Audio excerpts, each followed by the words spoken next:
Avec la grande réforme des retraites voulue par Emmanuel Macron, tout change, et notamment la manière dont on calcule les pensions de réversion. Je vous invite à ce titre à aller visionner l'épisode 21 de ce blog dans lequel je vous expliquais le nouveau mode de calcul et j'expliquais aussi qui allaient être les gagnants et les perdants. Mais je ne vous avais pas tout dit. Il y a d'autres changements et de taille, notamment pour les divorcés, et ça va être du sport.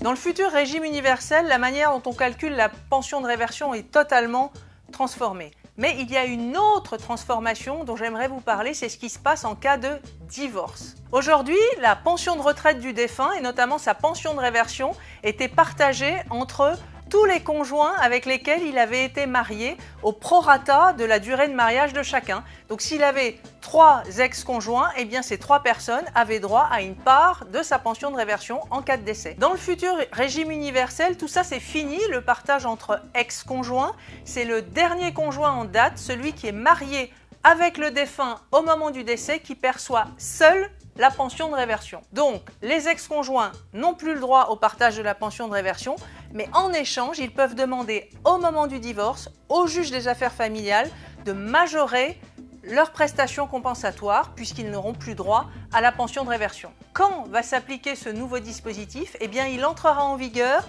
pour tous les divorces qui sont postérieurs au 1er janvier 2025, date théorique d'entrée en vigueur de la réforme des retraites.